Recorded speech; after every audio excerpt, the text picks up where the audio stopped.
We are entering the season of Lent. Lent begins this Wednesday. I thought for Lent this year, we would talk about the Old Testament prophets. How's that sound? Is that like a jolt of caffeine? Don't need your coffee this morning because you have the prophets. Titled this series, very simple, The Prophets. Self-explanatory right there. And I have titled this sermon, An Introduction to the Prophets. Everything that you would like to know about the prophets in the next 2 hours and 45 minutes.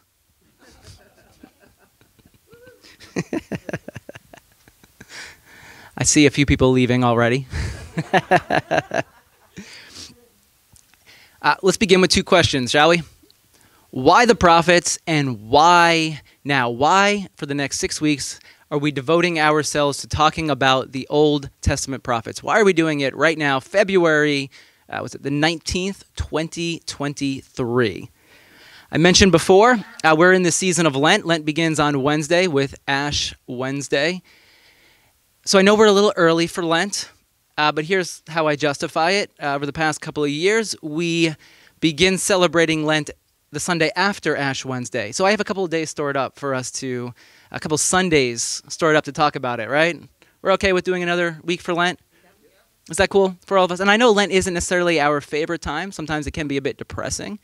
It's not like we talk about resurrection during Lent. Actually, that's the thing that you don't talk about during Lent because you have to go through a death in order to get to a resurrection. That's what we'll be doing over these next 6 weeks. But Lent begins, and Lent, it's this beautiful time in the church calendar. It's the 40-day period leading up to resurrection. It's a time of preparation. Two ways of looking at it. It's self-reflection. What's going on inside of our hearts? What's going on inside our souls? If we don't do it here on a Sunday morning, when else are we peering into our souls? When else are we looking to see what's happening within us? Another way of viewing Lent, self-diagnostics for your soul. I used to work at a car garage. People would come, they would bring their cars in. I don't know what's going on with it. All these lights are going on. It's doing this really weird buzzing thing. It's pulling this way, doing this, doing that. The technician would bring a computer, hook it up.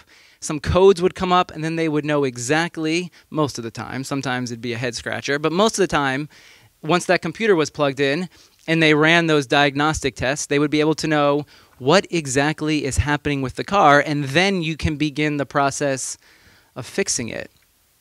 So that's what Lent is all about. What are we carrying around within us? I have two images for us because maybe words don't work for you, but a picture is worth 1,000 words. Two pictures for us about the season of Lent, what it looks like to me. I mentioned about a car. Imagine the car is your life. We're going to spend these next couple of weeks peering under the hood.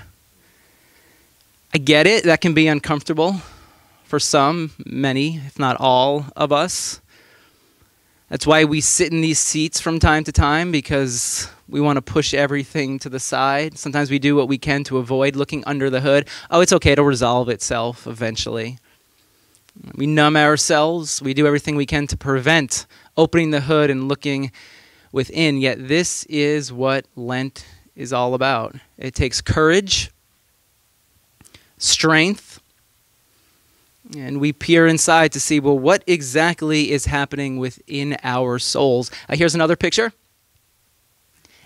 And I wanted to get the X-Files flashlights, the cross. Any other X-Files fans here? But this is what Lent is all about, taking a flashlight and shining it on those dark places. The places that are in the far reaches of our soul, the places that light often doesn't reach them. Maybe that's why we're doing an extra week of Lent this year, because we need to get a little bit further than where we've gone in years past.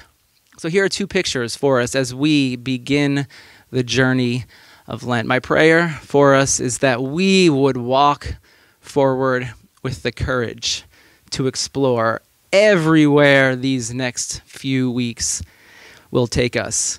And then I have a question for us. It's a question that I ask every single season of Lent. Does anyone know what question this is going to be? Can anyone remember from a year back, or were you too cold last year? Were you too bundled up? Your brain wasn't working, you had brain freeze? Here's the question. What needs to die in my life so I can experience resurrection? I ask it every year, and I think it's important to ask every year because we've just had a year of buildup. You know how you go to the dentist every couple of months? Hopefully every 6 months. If not, you're due for a checkup. And they all the plaque that builds up, whatever that's there that you can't get from normal brushing and flossing, well, that's what happens throughout a year. Your soul begins to build up plaque. Lent is an opportunity for us to chip away at that plaque so we can get a little deeper, so we can move forward with a little more life in our steps, so we can experience a little more of the resurrection that Jesus brings. So now we will not talk about resurrection again until April 9th. Was that 7 weeks from now, I think that is, because we are in the season of Lent.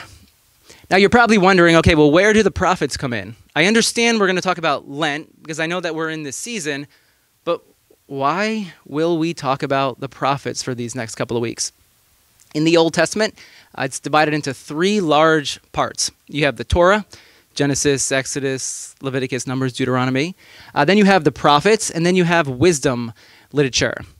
Right in the middle there, the prophets, that's where we will focus our attention. So this is one giant portion of the Old Testament. And obviously we are not going to go verse by verse, or we will be here indefinitely. There's so much here, so we'll kind of be on the surface a little bit, but we'll dive a little deeper into certain portions, certain parts of the prophets. But the prophets, what they represent is an internal critique. This is the only religious text to have this internal critique baked into it. Essentially, what the prophets are saying, you are full of it. You hold true to this tradition, to this religion, to this view of God. This is how you have understood God and how you believe God desires for you to live as God's people. But in reality, your lives are not reflecting the truths that you hold. The truths that you can communicate verbally, intellectually that you hold. The prophets are this critique against the religious tradition saying, you're full of it. And what the prophets are doing, 3 things. They're revealing where the tradition has gone off course. We have this religious tradition, and the prophets are saying, okay, here is the path, and you find yourself lost somewhere out here. So there's this call, there's an offer to repent, to return to the path. You'll find time and time again throughout the prophets, return, return, return. Begin again to walk the path that your ancestors had walked. Return to the true path, the path that you know in your hearts is the best and most true path. And then the prophets, they're almost, I liken them in a sense to the ghost of Christmas future. We all know this ghost from A Christmas Carol. It's kind of like that ominous figure that's there. Just points, doesn't say anything to Scrooge, but just sort of points, and then Scrooge follows along. The prophets are giving a picture. They're showing what will happen if the Israelites, those following the Jewish tradition, if they don't return to the path. If you continue on the path that you're on, this path of destruction, well, this is where it's going to end up. This is what will happen.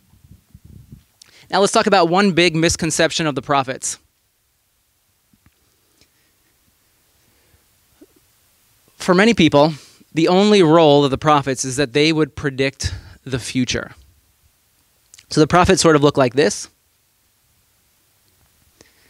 They peer into a crystal ball and they're predicting the future that is sometime far, far ahead of when they are speaking.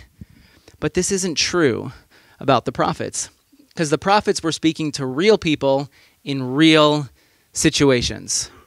My Hebrew professor, Old Testament professor in seminary, he had this sentence this idea which really bothered me, but I have found it to be so true. He said the Bible wasn't written for you. And he would repeat this time and time again, and I think we forget this. The Bible was not written for us. The Bible was written for people in a particular time and place. And yes, there is truth that transcends. There is wisdom for us today, but if we want to understand what that truth is and what that wisdom is that is contained within the Bible, we have to understand the original audience. So in order to understand the prophets, we have to understand, well, why were they saying the things that they were saying? Why were they speaking out in such a way? Who were they speaking to? What was the geopolitical situation at the time? Because all of this is immensely important for understanding the prophets within their original context and then how we can apply it to us in our lives today. So the prophets, they had a particular audience in mind. It was their audience. The prophets were not thinking about us. They weren't thinking about the people in the New Testament even when they were giving these messages, these oracles as they're called. But rather, they were thinking about their people. They had particular names possibly in mind, faces, stores. They were thinking about all those that they saw, that they rubbed shoulders with on a regular basis. So we must set the prophets. They must be set in their time and place. And one scholar, I love this idea, the prophets interpreted the signs of the times. In order to understand them, we have to know, well, what was happening in the world at the time in which the prophets were speaking? I have a chart for us, and this chart, it's not my favorite chart, I'll say. Things are a little more nuanced, a little more detailed than the chart you have up here, but I think this chart is important because it shows that the prophets, they existed throughout a pretty wide range of Jewish history. And I think there's three main chunks of time in which the prophets were speaking. So if you look to the left over here, you see N and S kingdoms, that's north and south kingdoms, and then you have Judah alone. That time would be considered pre-exile. So while the Israelites were living in their land, this is when things were kind of normal for them. Israel, they were in charge of themselves. But then you come to this time known as the exile. So you have the Assyrians and the Babylonians who came and they conquered. And the exile was the defining moment in Jewish history because the exile turned everything upside down. Chances are you have experienced moments of exile in your life as well. You ever have a period in time that was just so dark, so depressing? It challenged everything that you believed, everything that you held to be true. Well, all of a sudden it was ripped out from under you and you begin to question, where's God in this? All the things that I held on to, well, they're no longer there in front of me. And so exile was an extremely challenging time for the Israelites. And it was the defining moment in their lives. So sometimes the prophets were speaking to those who were living in the land before the exile. Sometimes we have some prophets, as you can see, who were speaking to the Israelites while they were in exile, while they were in Babylon. But then we have a third time frame, which would be post-exile, because eventually the Persians allowed the Israelites to return to their home. And you need prophets as well at this time in order to birth a new picture, a picture of hope, of what it means to return to the land. So there's three main chunks of time in which the prophets were speaking. Before the exile, during the exile, and then after the exile. All of this is extremely important. So whenever you look at a prophet, you have to say, okay, when were they speaking? Was it before this time, during this time, after this time? And then you can see who one of these main players happened to be. Now, there's a book, and if you would like to follow along with the prophets, I highly recommend this book. It's by Old Testament scholar Walter Brueggemann. He has been called a rock star of theology. I love Walter Brueggemann. I have read lots of his books. So if you would like a book about the prophets, this one's called Reality, Grief, and Hope, 3 urgent prophetic tasks. And what Brueggemann does throughout this book, which I think is absolutely brilliant, is he breaks down, maybe you could tell from the subtitle, there's how many tasks of the prophets? But they're not just tasks. They're what kind of tasks? Urgent tasks. There's something that has to be said. And any idea what these 3 tasks are? Does anyone know? Need some help with this one? Reality, grief, and hope. Here's how he breaks it down. Reality, which I would say is pre-exile. This is the time when the Israelites are living in the land. Everything is going the way in which it is supposed to go. But the prophets come in and they say, not so fast.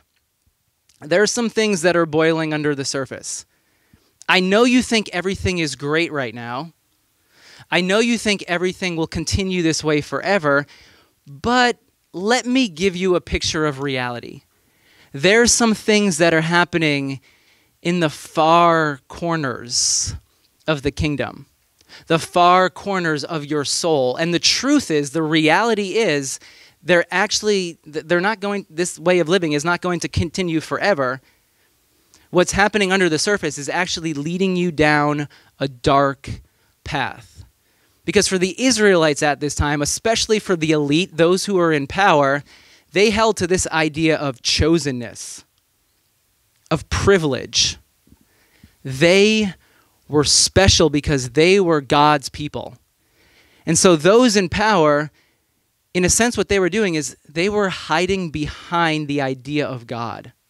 We've been chosen by God, which means we can live however we want because God would never turn his face to us. Who cares how we live because we're the special, privileged people. You ever see this? You ever see people living, there's a sense of entitlement? This is how the Israelites, especially those in power, those at the top, were living at the time. Holding on to this idea of, well, we were chosen by God, so who cares how we live? And the prophets come in and they say, actually, you're really not living as God's people. You aren't pursuing justice and righteousness with your lives or with this kingdom, this society that you have created. But in reality, your kingdom is built on injustice. There's those at the top, and then there's those at the bottom who are getting stepped on, and those at the top are not caring at all for those at the bottom. Have we ever experienced this in our lives? Have we ever seen injustice in this world in which we live? Might the prophets of ancient times have something to speak to us in our world today about injustice, about those at the top using their power and privilege while those at the bottom get squashed and pushed down a little bit more? So the prophets, this reality, the prophets come in and they say, you can't hide behind your religion. It's great that you have these worship services. It's great that you go to temple, you go to church, but your life is not showing any fruit of your religious services. You proclaim a God of justice, but in reality, your kingdom is anything but. Here's an example. Isaiah chapter 5. He, God, expected justice. This is what God has expected from you. For those who are leading this kingdom, God expected that you would create a just society, but instead, what does God see? Bloodshed. These are harsh words, are they not? God expected righteousness, but instead heard a cry of the oppressed, the poor, those who were suffering in this system. Here's Amos 5:7. Ah, you that turn justice to wormwood, to bitterness. Justice. Everyone is supposed to have the things that they need. Everyone is supposed to live in a way that brings joy in this kingdom. But in reality, the way in which you've established this kingdom, it's only leading to bitterness, and you bring righteousness to the ground. This is a harsh critique. The prophets are saying you can only deceive yourselves for so long. So they give a picture of reality. And then the second urgent task is that of grief. And I would argue this happens pre-exile and then during the exile. So in the midst of denial, remember, we're the chosen people. Nothing can go wrong here. God's always going to be for us. We can live however we want to live. Yet the prophets come in with a picture like this. This is Amos chapter 8. In that day, declares the sovereign Lord, the songs in the temple will turn to wailing. Many, many bodies flung everywhere. Silence. The prophets are giving a picture. If you do not change your way, if you do not move this kingdom into the way of justice and righteousness for every single person, this is what's going to happen. This is what will befall you. In that day, declares the sovereign Lord, I will make the sun go down at noon and darken the earth in broad daylight. I will turn your religious festivals into mourning and all your singing into weeping. You can't hide behind your religion. You can't come to church on a Sunday, sing some songs, and then go out and treat your neighbor like crap. You can't care only for yourself at the expense of others, because then everything that's happening here, all the singing you do, all the Bible reading you do, it amounts to absolutely nothing if your life is not being transformed, if you're not living a way of love. I will make all of you wear sackcloth and shave your heads. I will make that time like mourning for an only son, and the end of it like a bitter day. Pretty powerful language. Is that they're not sugarcoating anything, are they? If you don't create a different society, this is what will happen. And then they are able to help the Israelites process grief during exile. Jeremiah chapter 8. Is there no balm in Gilead? Is there no physician there? Why then is there no healing for the wound of my people? Have you ever been here before? A time of exile, a time of darkness, and you wonder, where is God in this moment? Why aren't I experiencing healing? Why won't God come to my rescue? The prophets are putting into words that which those in exile are feeling, because you have to give expression to your grief.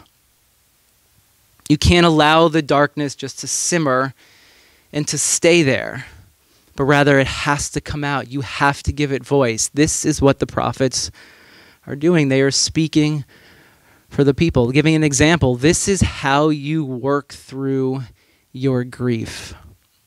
This is how you work through all that you are currently experiencing. And then here's the third task, hope.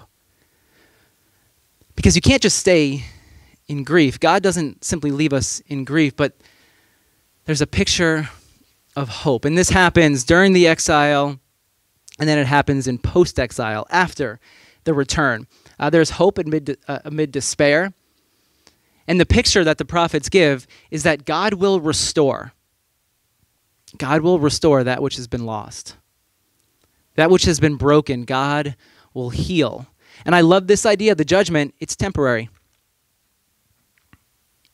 What lasts forever?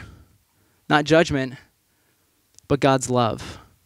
If you read through the prophets, judgment is something that is, which I found this idea absolutely fascinating. It's the love of God that endures forever and ever and ever. Judgment, it's fleeting. God's love will overcome. The prophets give a picture that this is not the end. Two examples for us. Isaiah chapter 40, comfort, comfort my people, says your God. Have you ever needed to hear this in life before? Comfort. Does anyone need to hear those words spoken over you this morning? Comfort. Comfort my people. God has never abandoned his people. God has never abandoned you. Yes, it might feel dark.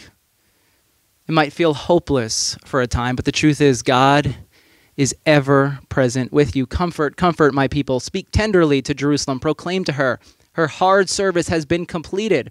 Her sin has been paid for. she has received from the Lord's hand double for all of her sins. It's a picture, a beautiful picture of restoration. Moving through a time, but then that time is temporary, and there's something new that is emerging. The second example, Micah 7, who is a God like you who pardons sin, forgives the transgression of the remnant of his inheritance? You do not stay angry forever, but rather delight to show mercy. This is the God the prophets spoke of, a God who delights in showing mercy, who can't. It is not in the nature of God to stay angry forever, because God is a God of love and mercy.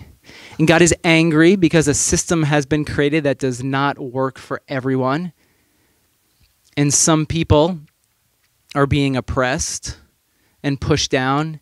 This is what makes God angry, these actions. But God doesn't stay there, because God is a God who moves all of us forward in love. You will again have compassion on us. You will tread our sins underfoot and hurl out all our iniquities into the depths of the sea. All of that shall be gone, and your love is that which endures. Now, as we unpack the prophets over the next couple of weeks, there are 5 truths that will underscore everything about these prophets. And this is really, really important for us to get. First, the prophets were insiders. So they were part of the tradition. Remember, this was an internal critique. The prophets were part of the Jewish tradition. Why does this matter? Because they weren't outsiders throwing rocks. This wasn't someone outside of the tradition who was coming in and critiquing the Israel religion or the nation of Israel or Judah, but rather these were people who deeply, deeply cared about their tradition. So we have to always remember, as crazy and extreme and harsh as the prophets are, and we've already read some pretty harsh words of the prophets, everything they did was rooted in love. Because they cared for their people. They cared for their nation. They cared for the tradition. They weren't cynical. They weren't out just simply to pass judgment, but rather they were hoping for the restoration of their friends, their family, the nation and tradition that they so deeply loved and believed in. Second, they were burdened by what they saw and what they heard from God. So they wanted things to change. They desired restoration. And the prophets, they could not stay silent no matter what they heard. No matter how bleak the picture might have looked or how harsh the critique was, they couldn't stay silent because there was this burning within him. Here's Jeremiah. I love this verse, 20, verse 9. If I say, I will not mention his word or speak anymore in his name, no, I can't do it anymore.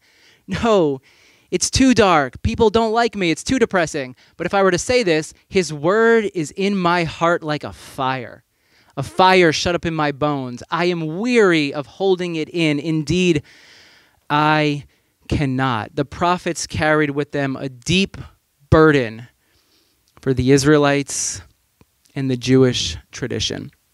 Third truth, the prophet's message was birthed through personal experiences with God. They had an encounter with the Spirit. All of their messages were birthed from that experience. They didn't simply read it in a book. They didn't see it on social media and then just start giving some ideas to people, but rather they had their own personal encounter with the Spirit, and their messages were birthed from those experiences. Number 4, the prophet spoke out against how society was structured. They desired a world of justice, of righteousness. Their heart was God's heart to create a sustainable society. And what the prophets were saying is how you live, your actions, they affect all of creation. Here's my favorite example of this. It's in Hosea chapter 4. Hear the word of the Lord, you Israelites, because the Lord has a charge to bring against you who live in the land. There is no faithfulness. There's no love. There's no acknowledgement of God in the land. There is only cursing, lying and murder, stealing and adultery. Would you like to live in a land like this? Would you like to live in a country like this? There is no love. There's only deceit and murder. They break all bounds. Bloodshed follows bloodshed. Because of this, the land dries up, and all who live in it waste away. And it doesn't simply affect humanity, but rather the way in which the Israelites are living, it affects all of creation. Have we not found this to be true in the times in which we live as well? How our actions, they impact all of creation, not just us, but the beautiful world that we've been given to look after. All who live in it waste away. The beasts of the field, the birds in the sky, and the fish in the sea are swept away. The prophet's desire for a sustainable society for humanity, but all of creation as well. Your actions have consequences for everything. And number 5, the final truth, which is important to remember, the prophets were not well liked. Does anyone want to offer an explanation as to why the prophets weren't well liked? Yeah, they held a mirror up. Exactly. Here's my explanation. Who wants to be called out of their crap? Does anyone like this? When someone comes up to you and is like, hey, look, I got to talk to you. And you're like, oh, man, you're right. Yeah, who likes to be called out on their crap? None of us do. That's what Lent's all about. Being called out on your crap and then dealing with it. Being honest about it. I think oftentimes we make the prophets to be fortune tellers. Well, the only good the prophets has is, well, they tell us about Jesus. They tell us about the future. But see what happens with this way of understanding, it can keep us arm's length away from a message that actually challenges and convicts us. When the only good the prophets are is that, well, they tell us about what's to come. Well, we no longer have to internalize that message and pull it apart and ask questions about, well, what does it mean for us and how we're living individually, but also as a society. My challenge for us this Lent, these next 40 some odd days, is that we would lift the hood of our souls. That we would shine the light on what's happening within.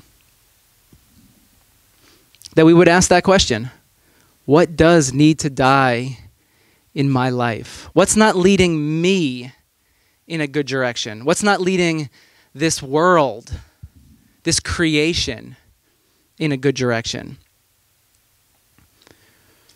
And how can we return to the path? How can we honor the truth of the tradition that we were handed?